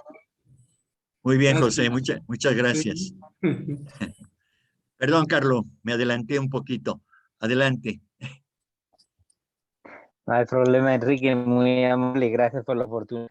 Solo se me adelantó él precisamente hasta con el comentario, porque lo haces muy ameno y muy claro. Si no comentamos o si no ampliamos nuestras propias opiniones, es porque tú vas tocando los temas que vamos surgiendo en la mente. Mientras tú vas dando la lectura, van surgiendo temas que podemos comentar o dudas que podamos tener, pero cuando tú lo amplías, tocas esos temas y casi que abarcas todas las dudas y comentarios que uno pueda tener. Así es que te agradezco nada más el estudio, muy amable. Bueno, Gracias, hermano. gracias, Carlos, gracias. Bueno, pues la verdad es de que, sin que sea una cuestión de vida o muerte, sí me preocupa, o me ocupa, mejor dicho, en mi pensamiento el hecho de que ustedes, quienes me favorecen con su compañía, pues estén, pues, a gusto aquí en estas sesiones que hacemos. En las sesiones, creo que ya les expliqué, en las sesiones normales de trabajo de las logias, pues se puede uno extender todo cuanto sea necesario o todo cuanto uno guste, ¿verdad? No es como una conferencia. En la conferencia tiene uno cierto tema que tratar y ya uno lleva un tiempo medido. Y aquí no importa si en un solo verso o frase me puedo tardar 1 o 2 sesiones, pues no importa. El chiste es exprimirle lo más que el jugo de lo más que se pueda, ¿verdad? Sí. Entonces, yo espero que efectivamente pues haya satisfacción en el acompañamiento que estamos teniendo aquí y que cualquier cosa que surja que no les guste de mi personalidad, pues también me lo digan, ¿verdad? Hablo demasiado o que no me entienden o cosas por el estilo, o que no hable términos sánscritos, que mejor los traduzca. Bueno, les voy a decir, es que Blavatsky dice que hay algunos que no se pueden traducir, se tienen que decir así como son, ¿verdad? Pero aquí estamos. Y entonces, bueno, pues sí, muy agradecido por su acompañamiento, desde luego. ¿Alguien más? Ah, Rosy, adelante, Rosy. Hola a todos, buenas noches. No, Buenas. Enrique, pues qué barbaridad. Lo que tú tienes de cantinflesco, yo lo tengo de astronauta. Jamás vas a decir algo que no entendamos. Tienes una manera de explicar las cosas tan claras y que de plano no nos deja sin palabras. Yo al menos, bueno, pues tengo muchos años contigo y yo siempre he aprendido muchísimo contigo. Yo creo que todo lo que sé te lo debo a ti. Te lo agradezco infinitamente y siempre es claro todo lo que dices y además reforzar muchas cosas que aunque ya las sabemos o ahí quedan, ya las traemos, simplemente nos mueves cosas adentro que nos hacen reforzarlas. Y yo creo que, bueno, muchos de nosotros lo entendemos, lo explicas de una manera perfecta, se puede decir que casi con manzanitas y palitos, y por lo pronto en mí me quedó todo perfectamente claro. Muchísimas gracias. Y bueno, pues, ¿qué te puedo decir? Nada de cantinflescos, ¿eh? Todo lo dices padrísimo. Muchas gracias. No tengo nada que decirte porque pues todo está más claro que el agua. Espero que alguien si tiene duda, pues que no sea ranchero y que ahora sí, como dicen por aquí, que le entre al toro y que no le dé pena, ¿verdad? Un beso para todos, para mi Caro preciosa que siempre está ahí al pie del cañón apoyándote en todo y a todos también. Gracias. Muchas gracias, Rosy. Y parafraseando al señor Cantinflas, ahí está el detalle. ¿Han visto esa película? Pues, Sí. ahí está el Excelente, yo detalle. creo que les va a encantar, van a morir de risa. Así es. Entonces, bueno, Quería también precisamente, recordarles a todos, ay, disculpa Enrique que te interrumpí. adelante, adelante. Por favor, para que acompañemos a Enrique, que tiene una conferencia para la Federación Teosófica Interamericana el domingo a las 11 de la mañana, hora de México, México. sobre chelas y chelas laicos, sus méritos, privilegios y desafíos. De todas maneras, en el grupo creo que ya Chuy puso el cartel, si no nuevamente se va a volver a poner, pues ahí estaremos todos apoyando a Enrique. Muchas gracias, Caro. Están cordial y fraternalmente invitados a que me acompañen en esa charla, en esa presentación que haré el domingo próximo y que pues luego con mucho gusto, como siempre. Es un gran reto, pues he dado otra plática para la federación misma, creo que fue la última plática durante la administración de ISIS, que me invitó también, y entonces creo que fue la última plática que se dio, o fue la penúltima por lo menos, pero fue de las últimas participaciones que hubo a nivel internacional, y entonces en aquella ocasión hablé del suicidio. Creo que ya vieron por ahí ustedes esa presentación, no sé si Sí, ya la está en vieron. YouTube, y el que no ha tenido la oportunidad, pues que la vea, que está buenísima. ¿Hay forma de que nos las compartas, Caro? Ah, yo la pongo en el chat, sí. Ay, por favor, Sí, gracias. se compartió la semana antepasada, creo. Y eso derivó por un problema que hubo, una discusión Ajá. muy álgida que se dio en el grupo de Guillermo del Centro de Estudios Blavatsky, y entonces uno de los administradores recordó que yo di esa plática, y entonces ya lo sugirió, y es más, me preguntó a mí porque yo ni estaba enterado. Yo casi no entro a esas discusiones, ¿no? Bueno, sí observo algunas cosas y demás, pero pues, no tengo tiempo para estar en eso, ¿no? Y entonces, pues ya me escribió en lo personal a mí, privadamente, este hermano, y me preguntó, le digo, la verdad es de que como a mí no me gusta verme, entonces no sé, pero yo creo que debe estar en el canal de la Federación Teosófica Interamericana, y así búscalo, ¿es el suicidio un crimen? Y dice, ah, muy bien, y entonces ya lo buscó y ya me lo envió de inmediato, y dice, ya lo subí, sin problema. Le digo, sí, adelante, no hay problema. Y ya se compartió. Entonces, si lo tienes, Caro, por ahí. Sí, sí, yo se los voy a compartir ahora porque se compartió en ese de Facebook, pero lo vamos a poner aquí en el de WhatsApp de Logia Blavatsky. Bueno, muchas gracias. Sí, ahí Sí, lo porque ponemos. es muy interesante lo que se habló, tanto de los que participaron como de la exposición que se hizo, porque no dije nada que no estuviera escrito por la señora Blavatsky, que fue la que hizo ese artículo, ¿verdad? Que es muy extenso, y yo solamente entresaqué lo fundamental, pero sí, es muy bueno. También el caso de los chelas, pues es extensísimo, y pues solamente algunas cosas que son derivadas de un artículo de la señora Blavatsky que está en los Collected Writings, y que pues de ahí lo extraje, y pues le modifiqué no la esencia, sino las respuestas a lo que ahí se expresa, ¿no? Entonces, propiamente se enriquece con otras frases, otras aportaciones que existen en las mismas cartas Mahatma, ¿sí? Entonces se amplía únicamente eso que se dice en ese artículo, pero es muy interesante para aquellos que tengan la idea de hacerse chelas o aspirantes al discipulado, les va a servir mucho. Bien, todavía tenemos tiempo. Ay, Enrique, pues muchísimas gracias porque a mí me va a servir muchísimo por lo que tú sabes de las actividades que tengo. Bueno, yo aparte de la sociedad, pues las charlas que doy a las personas que han pasado por un proceso de que algún ser querido ha dejado el cuerpo físico. Entonces, pues han venido, pero personas devastadas totalmente. Y bueno, pues hay que quitar un poco de telaraña, ¿verdad? Y pues cambiar, de verdad, se van totalmente con otra mentalidad. Y me han tocado hasta ese tipo de situaciones que son, híjole, terribles, ¿no? No es tan fácil, ¿no? Una persona que muere naturalmente, bueno, pues es más accesible, pero les puedes explicar y bueno, es algo extraordinario, ¿no?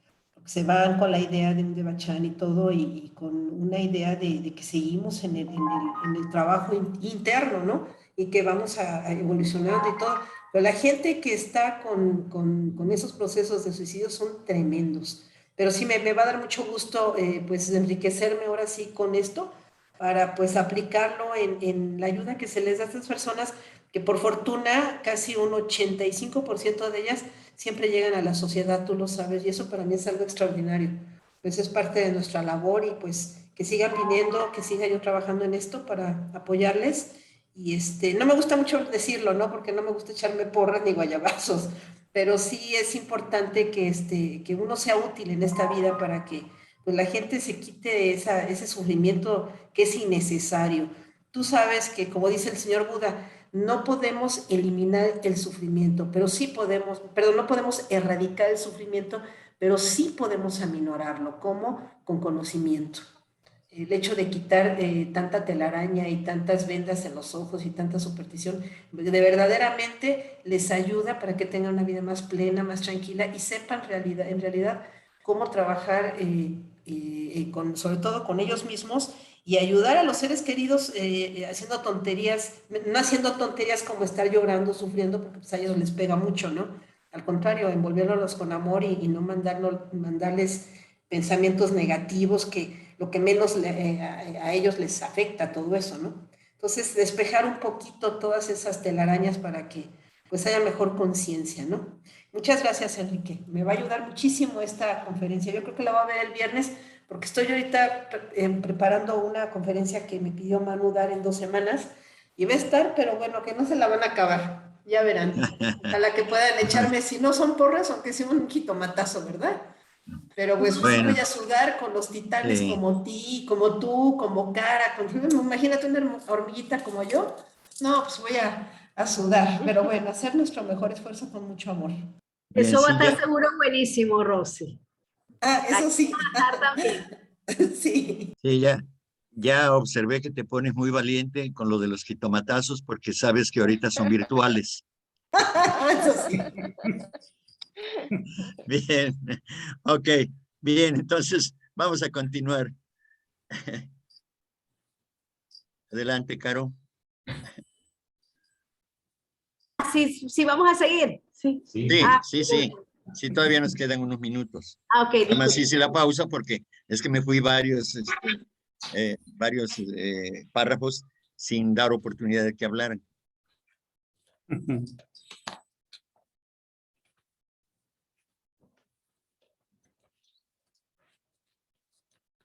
Bien, entonces vamos a iniciar el 4º capítulo que dice Relaciones de la sociedad teosófica con la teosofía. Y luego, como subtítulo, del propio progreso de uno, desde luego. Pregunta, ¿es pues la elevación moral el principal objeto de la sociedad? La respuesta es, sin duda alguna, el que aspira a ser un verdadero teósofo ha de vivir como tal. Bueno, alguna vez yo dije que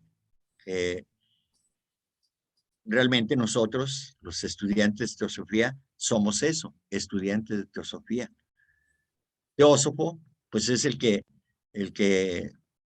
practica la sabiduría divina.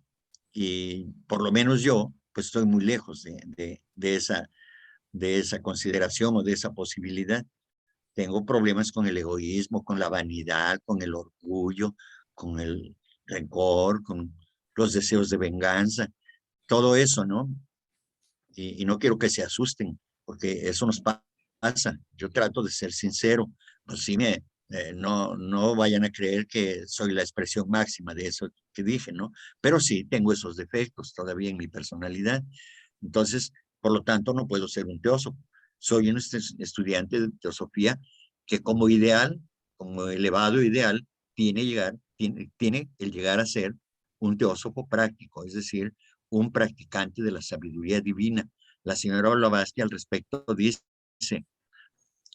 haciendo la analogía, generoso es el que da generosidad.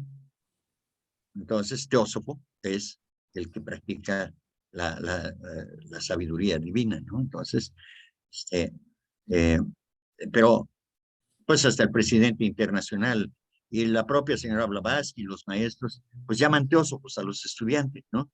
Pero un verdadero teósofo no es el estudiante de teosofía, eso que quede claro, porque si no, como diría uno de los maestros, sería una cosa barata, ¿no? Que cualquiera podría obtener, y no, somos estudiantes de la sabiduría divina, desde luego, y que para ser un auténtico teósofo, un practicante de la sabiduría divina, pues no podemos llegar con todos los defectos de personalidad que tenemos.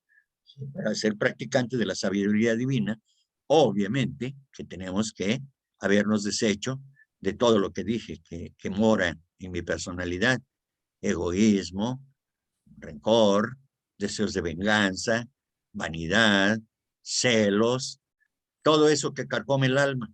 ¿sí? Ahora que digo de los celos, recuerdan aquellos, si ya lo saben algunos, y si no, se los digo ahora. ¿Sí? El celoso tiene un problema, que busca denodadamente aquello que no quiere encontrar, ¿no? Sí, sí, sabe que va a encontrar algo, pero lo busca denodadamente porque sabe que existe ahí, pero no le gusta, aunque él internamente ya sepa que ahí está. Y si no está, lo inventa para seguir manteniendo sus celos, justificación, ¿no? Bueno, entonces, el que aspira a ser verdadero teósofo ha de vivir como tal, es decir, un practicante de la sabiduría divina, ¿sí? E incluso la señora Blavatsky dice, más adelante, todo esto, ¿no? Ya no abundo más porque más adelante viene bien explicado por la propia Blavatsky, ¿sí? Bien. Luego dice, siendo así, la pregunta dice, la conducta de algunos de los miembros, según observaba antes, está en oposición con este principio fundamental. Y la respuesta es claro, pero no se puede evitar entre nosotros, como sucede entre los que se dicen cristianos y obran como si fuesen enemigos de Cristo. La culpa no proviene de nuestros estatutos y reglamentos, sino de la naturaleza humana. Es lo que yo les decía hace rato. No es la sociedad teosófica, es el ser humano el que se enreda. Hasta en algunas ramas exotéricas públicas se comprometen los miembros en nombre de su yo superior a llevar la vida prescripta por la teosofía. Tienen que conseguir que su divino yo sea el guía de todo acto y pensamiento suyo, cada día y en cada momento de su vida. Un verdadero teósofo debe conducirse con justicia y caminar humildemente. Ahí les dejo de tarea eso, ¿no? Con justicia y humildemente. Bien, entonces ya nos queda claro, según lo que yo les explicaba hace rato, que las cosas de los reglamentos de la sociedad teosófica son unos y hay que cumplirlos, y porque los aceptamos cuando nos hacemos miembros de manera tácita, ¿no? O práctica. Y bueno, debemos hacerlos prácticos.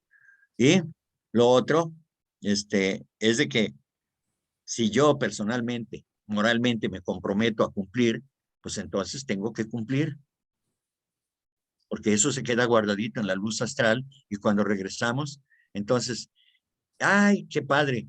Encontré una organización que se llama Sociedad Teosófica, que fue fundada por maestros de sabiduría. Ahí quiero entrar y pide su ingreso y los requisitos no le permiten. Y no, pero es que yo reúno los requisitos. No, no puede y no puede. O si no se enferma, pasa algo, le cambian de horario, lo cambian de ciudad y no llega porque generó un karma. ¿Sí? Eso es así, ¿verdad? Y hay quienes, desde luego, que no solamente hablando de la teosofía, hay quienes se empeñan en querer estar en una profesión y no es la que les corresponde, porque no quieren pasar el problema de que, pues aquí yo pensé que era de otra manera y resulta que no, me genera demasiados problemas. Y son profesiones a veces, actividades que son para servir a la humanidad, como en general sucede, pero ya no quedó a gusto y entonces intenta estudiar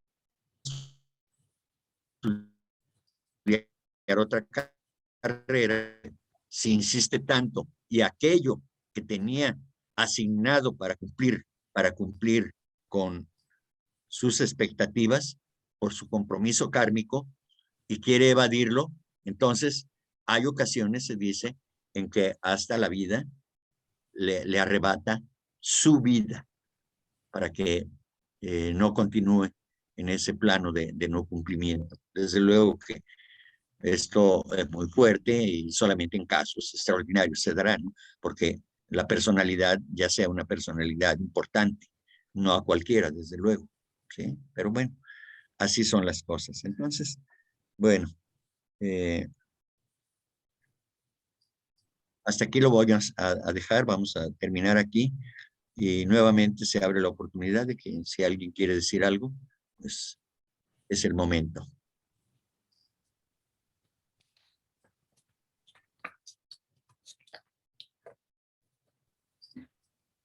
He escuchado que todos dijeron, he dicho. Bien. Bien, pues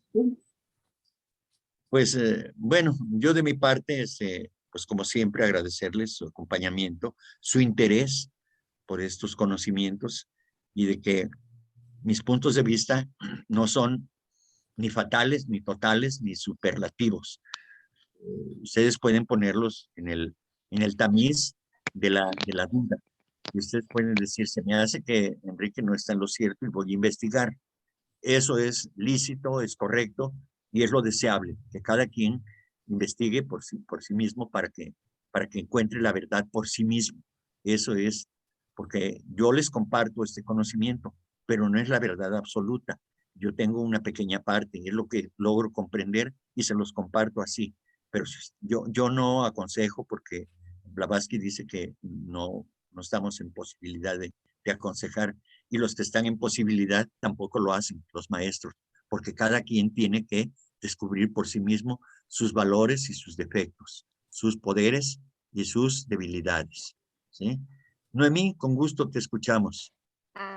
Sí, pues yo estoy muy agradecida porque la verdad no conozco, voy iniciando en el estudio. He escuchado mucho hablar de los libros, de la clave de la teosofía, el ocultismo práctico, pero hasta hoy tuve la oportunidad de empezar a desenredar un poquito esta información y pues yo agradezco mucho lo que me has brindado porque muy claro, nos explicas bien, me gustó mucho y quisiera ver si hay facilidad de que pueda tener el material digital para retomar las clases que seguramente ya están en plataforma para que yo lo que han trabajado ustedes pues lo pueda trabajar aparte y ya con el material. No sé si hay esa posibilidad. ¿Ya nos diste tu número telefónico para agregarte al grupo? Ah, bueno. Ajá, Entonces, ahí ya lo... vas a poder consultar. La semana pasada o antepasada ya aparecieron ahí, creo, 3 o 4 perfecto. videos de sesiones anteriores. Y bueno, Muy bien. faltan algunos más, porque ya llevamos varias Okay. semanas, llevamos como, no sé, desde marzo para acá empezamos.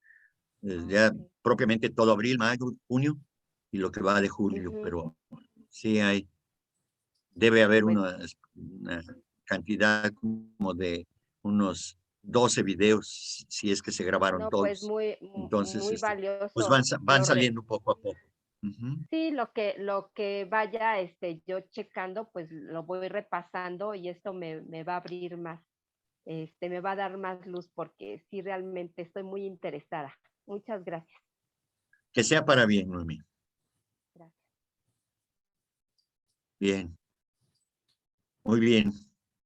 Entonces, repito, yo no tengo la verdad absoluta, yo no solamente doy mis puntos de vista de lo que yo comprendo.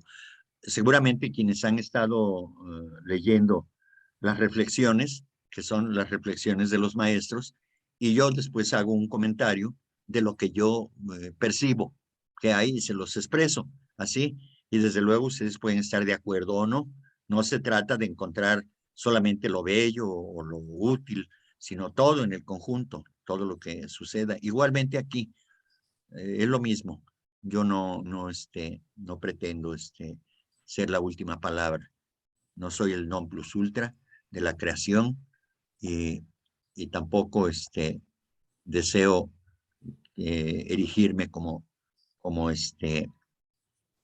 el guía espiritual de ustedes. Soy un compañero estudiante y deseo que ustedes investiguen por su cuenta, que traten de encontrar en la medida de lo posible pues, algún otro elemento que les ayude a comprender mejor esto. Y cuando ustedes nos hacen comentarios aquí, también me ayudan a mí, nos ayuda a todos. Entonces, adelante, cuando tengan comentarios que hacer, pues adelante. A ver, Lulú, te agradezco que hayas estado con nosotros este día y ojalá podamos contar con tu presencia cuando puedas, desde luego. Y pues tus puntos de vista Gracias. siempre serán bienvenidos.